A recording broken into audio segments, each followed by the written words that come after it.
Ini Mas siapa nih? Bisa kenalan terus asalnya dari mana? Oke, perkenalkan nama saya Akmal Bashir dari FAI UMY. Saya Messi Puspitasari dari IAM Pikes Unisa. Nama aku Andrian, aku mahasiswa Universitas Muhammadiyah Yogyakarta, asal Aceh. Hizbah Muhammad Abror, baru lulus. Wah. Ramadan Putra dari FAI UMY. Oke, nama saya Rizky Abioga. Perkenalkan, nama saya Uswatun Hasanah dari Rosyad Soleh, Unisa. Hello everyone, my name is Mamu Hijau Utama. I'm from PKIM FPP UMY. Untuk lebih Basil, saya dari Universitas Aisyah Yogyakarta, saya Fakultas Ilmu Kesehatan, Fisioterapi. Nama aku siapa? Saya Nisa Wulandari dari PKIM Fikes. Saya Muhammad Hidayat. Perkenalkan, nama saya Uswa.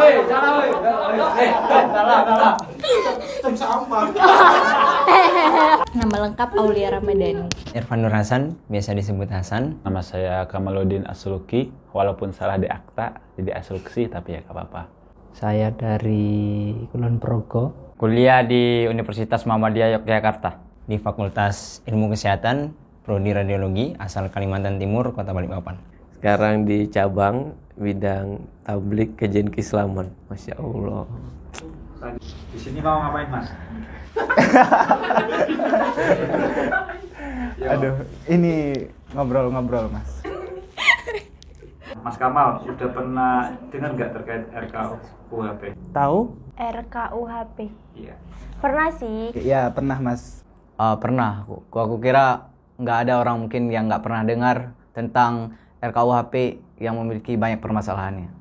Pernah dan sering sekarang. Pernah sih, Mas. Dan sering. Oh, pasti pernah lah. Apa itu? Rancangan Kitab Undang-Undang apa?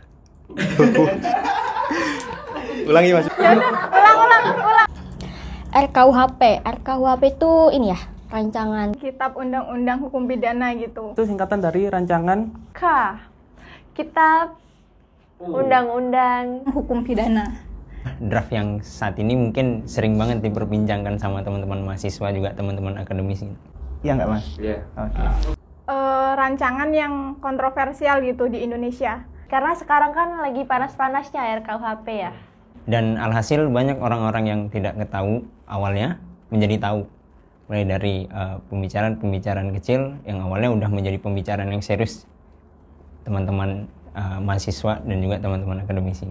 Ya, saya rasa RKUHP hari ini sudah menjadi perjalanan yang panjang dalam hukum di Indonesia gitu. Nah, maupun penolakannya itu sudah dimulai sejak 2019 hingga saat ini gitu. RKUHP. Bentar. Google. Wifi. Kalau Mas Rama baca, apa tanggapan Mas Rama terkait RKUHP? Nggak jelas. Apa yang mau ditanggapi dari hal yang belum sempurna dan sekarang entah kemana? Diam-diam suara dikepilih. Tanggapanku untuk RKUHP buat kalian para DPR, mungkin undang-undang ini perlu kalian bahas lagi. Jangan sampai kalian merebut hak-hak yang dimiliki oleh masyarakat sipil. Mungkin bisa direvisi ulang lah. Yang dilihat dari mulai dari ini ya Mas, rancangan undang-undang yang tidak dibuka secara umum di publik, kemudian naskah akademik yang sampai sekarang juga masih belum kelihatan hilalnya, yang membuat teman-teman itu berpikir bahwa ini adalah salah satu perencanaan yang memang menyalahi aturan dalam melahirkan sebuah rancangan undang-undang. Juga di dalamnya yang telah kita ketahui dari rancangan yang udah keluar, itu banyak banget kesetimpangan dan juga memungkinkan banget itu bisa mendiskriminasi masyarakat. Jadi kan setahu saya ini tuh rancangan undang-undang gitu, untuk mengupdate undang-undang Indonesia menyesuaikan dengan keadaan sekarang gitu. Namun dalam beberapa pasalnya terdapat kontroversial gitu, atau bahkan narasi-narasi yang multitafsir gitu, Mas. Bagi saya berangkat dari persoalan kebebasan sipil yang semakin hari semakin direnggut, semakin dicabut nyawanya. Namun nyatanya sekarang itu malah membungkam masyarakat untuk berekspresi. Memang hukum pidana itu harus jelas. Yang namanya hukum dia jangan sampai bisa buat orang itu yang seharusnya dia tidak dihukum, istilahnya hukumnya itu tidak adil. Nah, tapi untuk tentang RKUHP sendiri, yang sering dibicarakan orang yang saya dengar itu tentang undang-undang mengenai penghinaan pada presiden. Nah, khususnya dalam harkat dan martabat para pejabat. Dan aku selama membaca lagi itu kayak mempersempit demokrasi istilahnya itu. Nah, pertanyaannya, harkat dan martabat para pejabat ini itu tuh harus diatur biar nggak dihina, atau dia yang harus ngatur dirinya biar nggak terhina gitu kan.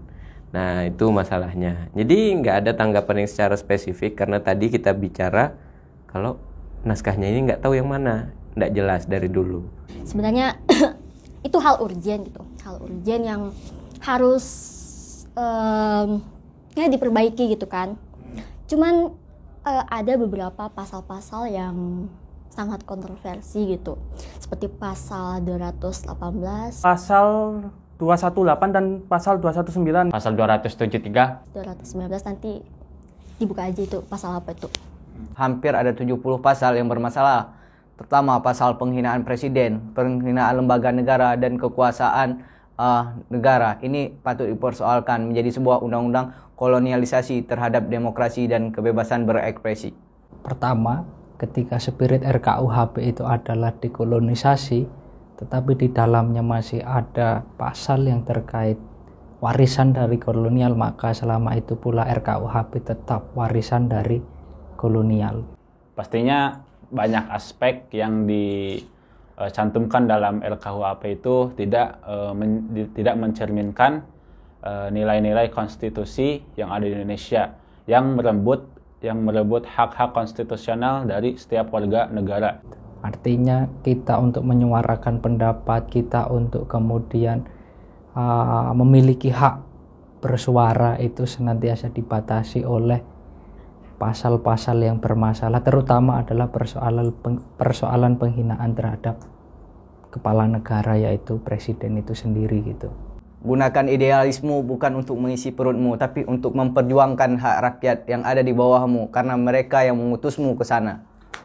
Nah, jika suara Mas terdengar nih oleh orang-orang yang kemudian merancang tersebut ya, undang-undang tersebut, itu apa sih yang mau disampaikan? Apa ya pesannya itu? Mungkin kepada perancang RKUHP tersebut bisa melihatlah bagaimana masyarakatnya kan membuat undang-undang harus berpihak kepada masyarakat. Oh, pesan saya untuk DPR. Jangan lupa bangun dong, kan tidur terus. Yeah. Oh iya, maaf. Aku minum. Itu nanti dimasukin tuh. Pembuat kebijakan hari ini atau pembuat aturan hukum hari ini, dia harus sadar bahwasannya dia hidup bukan untuk dirinya sendiri, tapi dia hidup untuk khalayak banyak. Banyak masyarakat yang kemudian membutuhkan perlindungan secara mutlak dari semua elemen elit negara hari ini gitu.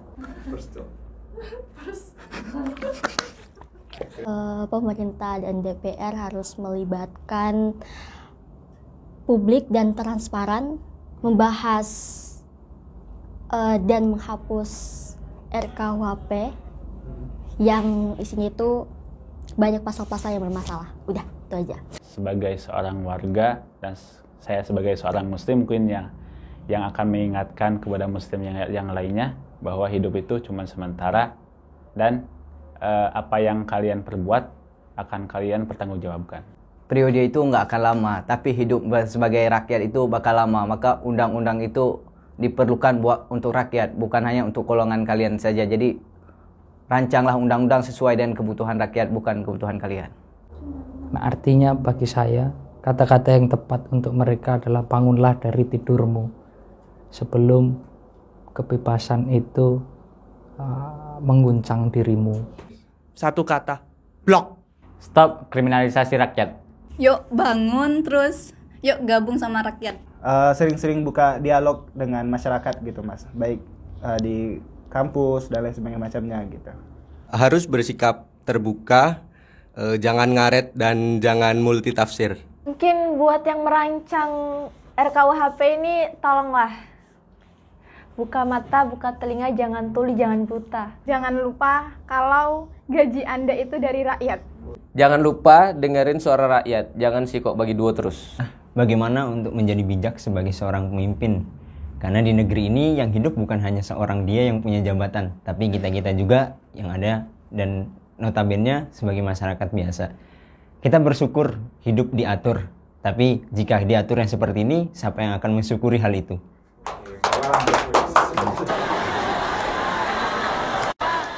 Semua bisa kena, semua bisa kena. Semua bisa kena. Semua bisa kena. Semua bisa kena. Semua bisa kena.